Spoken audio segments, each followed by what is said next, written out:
Good evening and welcome to NTD News. I'm Stefania Cox. Here are today's top stories. A historic meeting between House Speaker Kevin McCarthy and Taiwanese President Tsai Ing-wen. What the two vow to do as China threatens to retaliate. In U.S. domestic politics, world leaders weighing in on the former president's appearance in a Manhattan court yesterday.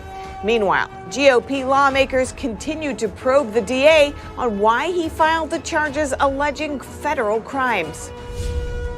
Tornadoes are tearing through the central United States. At least 5 people were killed in Missouri, while Illinois and Iowa report property damage.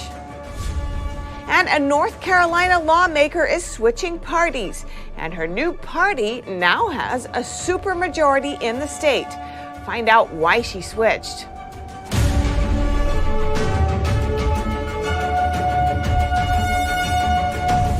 Defying threats from China, House Speaker Kevin McCarthy meets with President Tsai Ing-wen of Taiwan in California. And lawmakers from both sides of the aisle come together to voice support. NTD's Iris Tao now joining us live from Washington. Iris, tell us more about what makes the meeting significant and what they talked about. Good evening. This is a historic meeting as it made House Speaker Kevin McCarthy the highest-ranking U.S. official to meet with a Taiwanese president on U.S. soil in almost half a century. And it's also significant in that it marks an extremely rare bipartisan moment as members of both parties came together to talk to the Taiwanese president and voice support for Taiwan and democracy.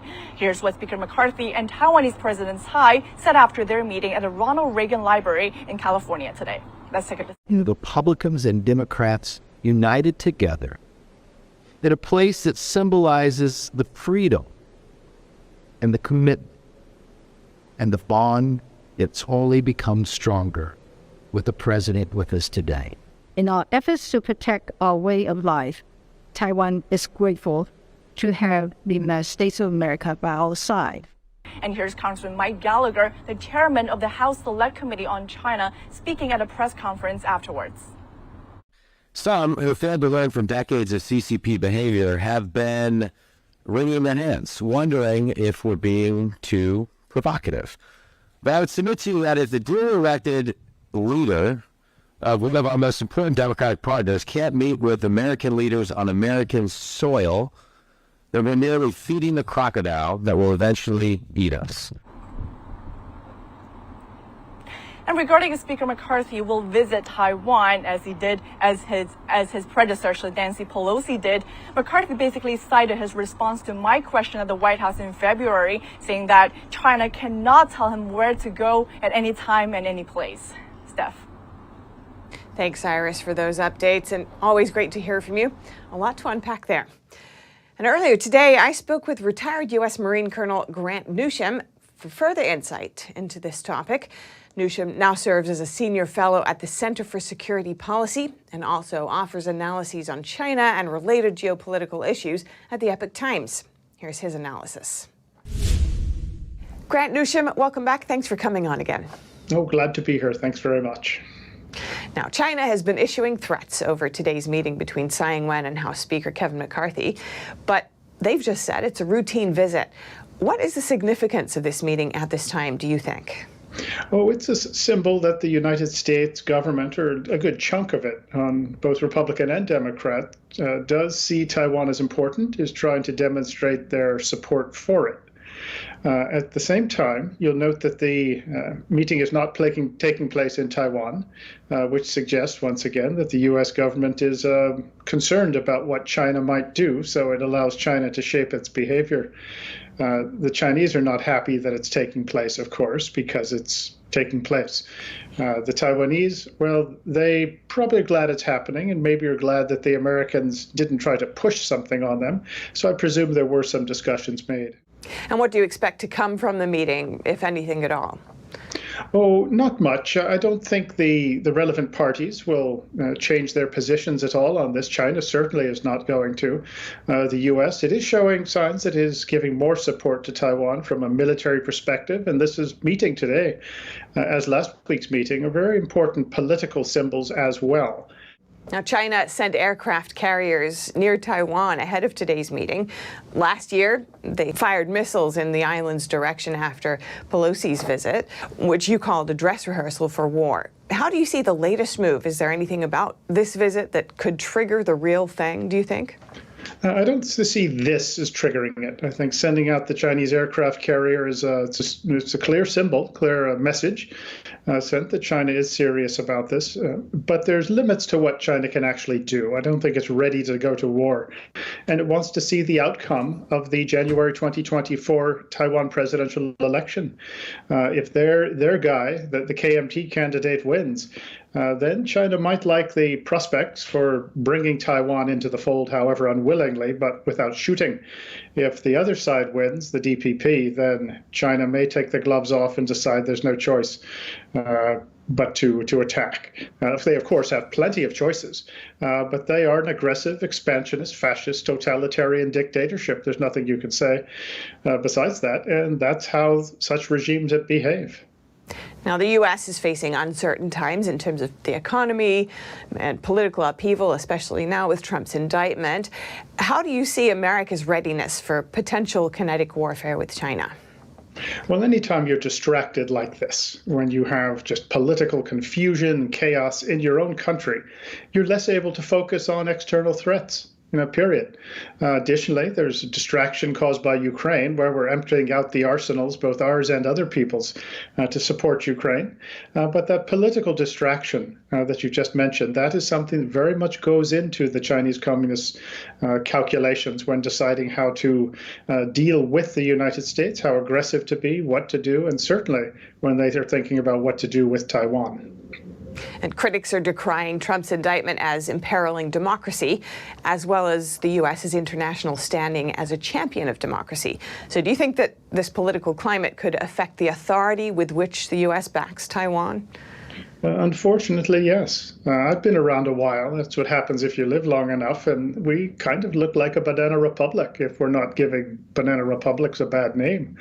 I hate to say it, but this does very much sort of weaken our sort of leadership, the sort of moral authority that we might have. And other countries, particularly our enemies, look at us and they say, well, we like what we're seeing.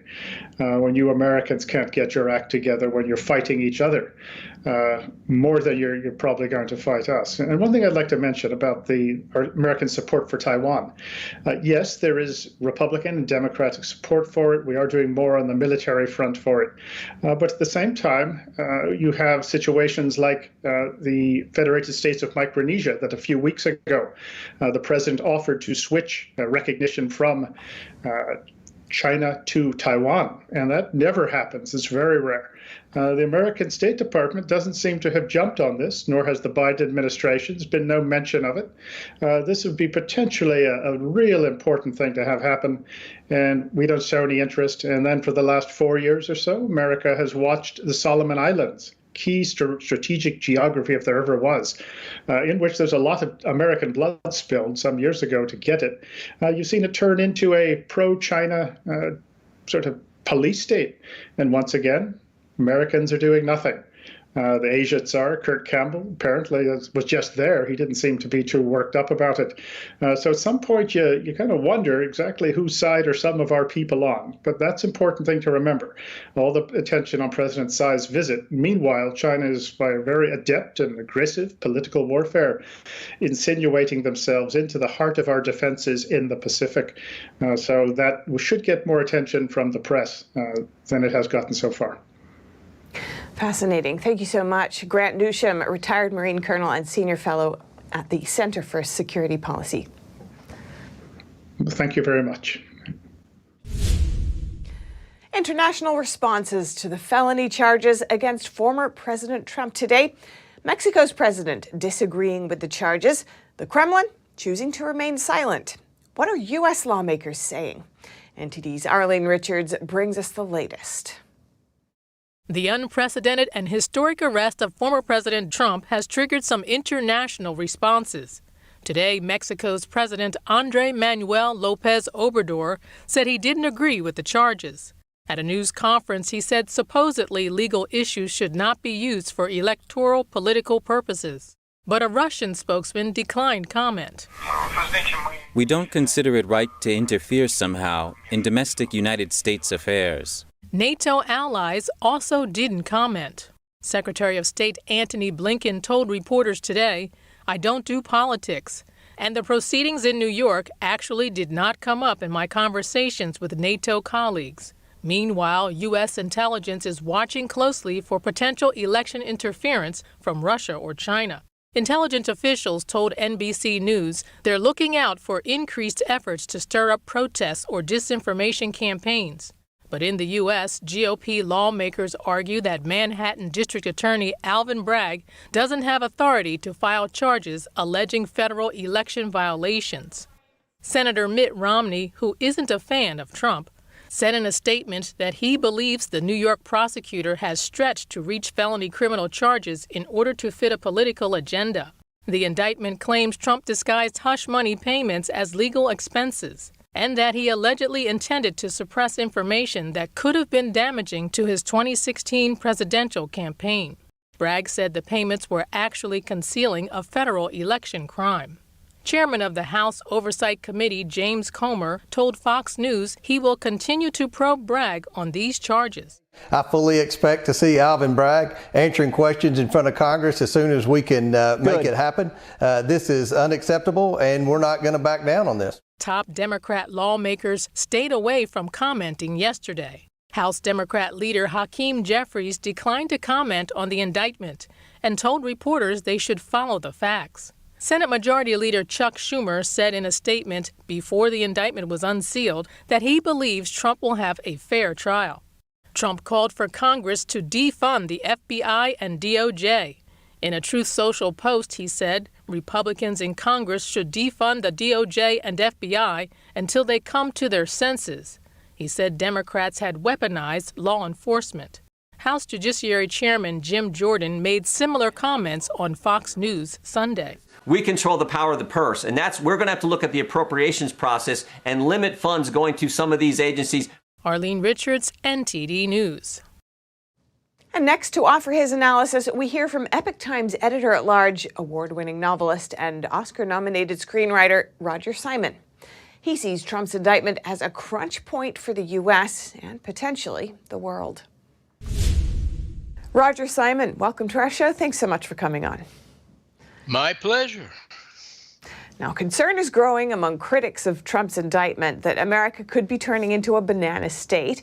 But in a recent Epoch Times article, you say that the indictment is a move towards something much bigger than a banana state. Could you elaborate on that? To call the United States a banana state is a little bit harder. Una República Bananera in the original. It is not, because it's too big and powerful for that. What it is an incipient communist state of a slightly different form than we're used to, but in very weird and ironic ways similar to the People's Republic of China. And you say that the U.S. has been evolving towards this end for some time, pointing to censorship from the media and government as examples. What have you seen recently? One of them is where I'm here in Nashville. And as your viewers know, we've had a real disastrous, awful murder here in Nashville of 6 people in a church, 3 of whom were 9-year-old children. The murder was perpetrated by a woman in her late 20s who decided she was transgendered and was a male and showed up and committed these murders in what one might call terrorist drag. I mean, she looked sort of like a classical terrorist from the Middle East with a machine gun. I mean, that's what she looked like. And this was reported on as transgendered. And of course, the manifesto that she wrote has been suppressed by the government and the FBI. But interestingly enough, the word transgender or transgendered was suppressed by CBS, a major network of our country, for reasons they don't want to make clear, but I think are quite obvious. And that is that the dissolution of the family has been a major intent of communism since the early days of the Bolshevik Revolution. It goes in and out because they realize it's very difficult to do. But if you dissolve the family, then what does the individual have left but the state? So the state becomes your family, and then you're under the control of the state, and you're de facto in a communism. What do you see as the way forward for breaking out of this, what you've called brainwashing? Not easy, but one way is the old-fashioned way, which is learn about it. Knowledge helps. Realize what's happening to you. I mean, I congratulate NTD for doing that. Epoch Times does it. Others do it. But the other way is to elect people who are awake to that. You know, Donald Trump, for all his pluses and minuses and excessive behavior, some would say, he is certainly very aware of this and is working against it, as another political candidate, less known, Vivek Ramaswamy, very aware of it. Others, too, are aware of it. So you have to elect people who are aware of it. You have to make known the feelings, and you have to talk to your friends and relatives about it. This is maybe the hardest part. It's easy to vote in the secret ballot, but it's hard to talk to people that you've known a long time who can disappear on you, who can alienate you, who can ruin your life. I have to admit, we're in a dark passage in our history, in world history, because as America goes, so goes the world. Now, but when it's in the old cliche, it's always darkest before the dawn, and I think it's a cliche for a reason. We're at an interesting crunch point in our history, and just as the oppression is at its peak. Well, you can see, like yesterday in Chicago, a mayor who was they elected a mayor who wants essentially more of the violence in the streets that aids the beginning of communism, really. But on the other hand, more people are waking up, and that's the optimistic part, and it has to be encouraged, and it's up to all of us to participate. No matter who you are, you have to participate. All right, thank you so much. Roger Simon, editor-at-large for the Epoch Times, award-winning novelist and Oscar-nominated screenwriter. Thank you so much. Thank you. Tornadoes continue to batter much of the central United States. At least 5 people were killed in Missouri when a tornado touched down earlier today. At least 5 people were killed in a tornado that touched down in Bollinger County in southeastern Missouri early on Wednesday. Teams of first responders combed through destroyed homes and businesses for more victims. State police said multiple people were injured but didn't have an exact number. Missouri Governor Mike Parson said in a tweet that he planned to visit the county. According to the National Weather Service, the tornado touched down in the area at about 3:30 a.m. local time. It was one of more than a dozen that were spotted in the Midwest overnight. At least 2 tornadoes were confirmed in Illinois on Tuesday. Strong thunderstorms swept through the Quad Cities area of Iowa and Illinois Tuesday, with winds up to 90 miles per hour and baseball-sized hail. No injuries were reported, but there was some damage to businesses and trees. The storm front swept across the Midwest and the southern United States on Wednesday. Some 24 million Americans were under the threat of possible tornadoes and severe thunderstorms throughout the day. And according to PowerOutage.us, some 75,000 homes and businesses in the Midwest, Arkansas, and Texas were without power as of midday on Wednesday. Reporting by Allison Lee, NTD News. And next, a North Carolina state representative is switching to the Republican Party after serving for about 10 years as a Democrat. Her move gives the Republicans veto-proof control in her state. NTD's Jason Perry finds out why she changed parties. The modern-day Democratic Party has become unrecognizable to me and to so many others throughout this state and this country. The party wants to villainize anyone who has free thought. At a North Carolina Republican Party press conference broadcast by WCNC, North Carolina State Representative Tricia Cotham announced she will no longer be a Democrat and has switched to the Republican Party. One of the absolute worst moments, which was a deal breaker, a turning point for me, was when I was criticized for using the American flag and the praying hands emoji on all my social media platforms. And she added this. To say that that is wrong and not to be able to show off a flag because the others hijack it for something else. Why are we at this place in politics? She said that needs to change, and change will now be a lot easier for Republicans in North Carolina. Cotham's switch to the Republican Party has given them a supermajority in the State House. That means Republicans will now be able to pass bills even without a signature from North Carolina's Democratic Governor Roy Cooper. And Cooper will no longer be able to veto any of their bills as well. But others aren't so supportive of Cotham's recent party change. House Minority Leader Robert Reeves said Representative Tricia Cotham campaigned as a Democrat and supporter of abortion, health care, public education, gun safety, and civil rights. The appropriate action is for her to resign so that her constituents are fairly represented. Other politicians to recently switch political parties are Senator Kyrsten Sinema and former Representative Tulsi Gabbard, who both left the Democratic Party and are now independents. And Liz Cheney, who lost her re-election, said she would leave the Republican Party if former President Donald Trump becomes the Republican nominee for president in 2024. Jason Perry, NTD News.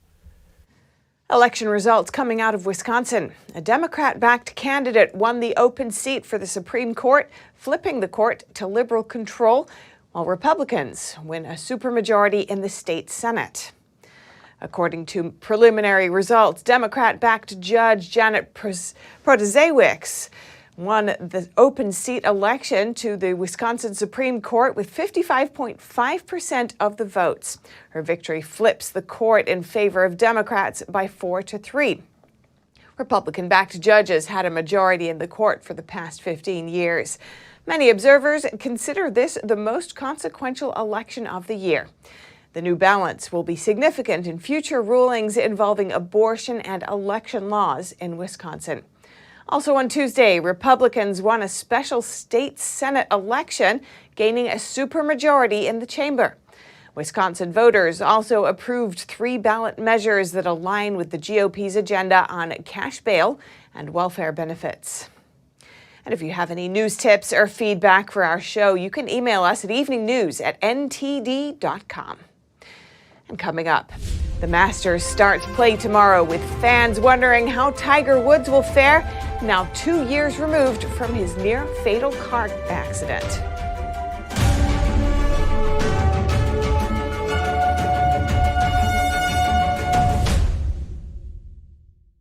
Henry Repeating Arms manufactures a line of classic American-made rifles and shotguns. With over 200 models to choose from and a wide variety of finishes and calibers, there's a Henry that's right for you. Every purchase is backed by our lifetime warranty and award-winning customer service. We invite you to order a copy of our free catalog and decals. Simply call the number on your screen or visit henryusa.com. That's henryusa.com. Freedom is not free, and neither is the truth. In order to bring you the facts, our reporters are out there on the front lines getting the true story.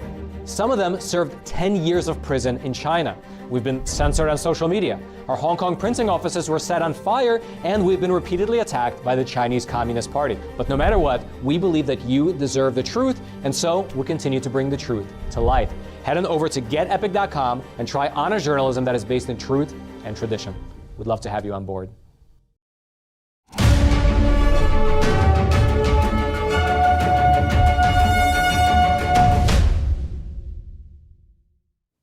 Now over to sports news. Here's NTD's Dave Martin with today's top stories. Thank you, Steph. The first major of the golf season is upon us as the Masters begins play tomorrow morning at Augusta National. Now, as expected, reigning champion and world #1 Scottie Scheffler is a betting favorite to repeat, followed closely by Rory McIlroy.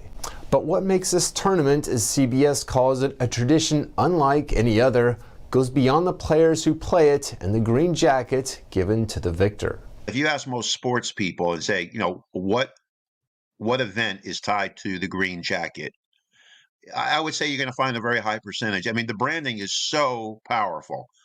James Ward, who's a senior editor for Golf Today, places Augusta National among the most prominent golf courses in the world, along with Pebble Beach in California and St. Andrews in Scotland, simply because of the prestigious event it hosts. It's a unique sports event. There is nothing like a small town becoming the center point for every byline that will come out next week. It's the only major played at the same place every year. Among the traditions of the members, there's an annual Dinner of Champions that happens on every Tuesday night preceding the event. In addition, the fan-friendly tournament boasts what's believed to be the least expensive concession stand menu in all of sports by a long ways. Meanwhile, their TV provider, which has been CBS for nearly 70 years, is only permitted 4 minutes of commercials for every hour. But Ward warns that fans this year looking forward to seeing a healthier Tiger Woods relive some past glory may be in for disappointment. I don't see it ever happening again. I mean, if I'm wrong, then I'll be wrong. But 72 holes, walking, especially Augusta National with the hills, trying to get his body ready every single day. Woods has won this event 5 times before, but hasn't been himself since a car accident 2 years ago that nearly cost him his leg. And for your sports viewing schedule tonight, the NBA has 8 games planned, including a rivalry battle in LA as the Lakers and Clippers clash, with the 2 teams deadlocked in the standings and only 3 games left. And finally, for you hockey fans, slow night in the NHL, just 3 games, but that includes the Edmonton Oilers and star center Connor McDavid, whose 147 points are already the most by any player this century. They play at last place Anaheim. And that's it for your sports news today. Steph, over to you. Thanks, Dave. And that's all for today's news. Thanks for tuning in. I'm Stefania Cox. Good night.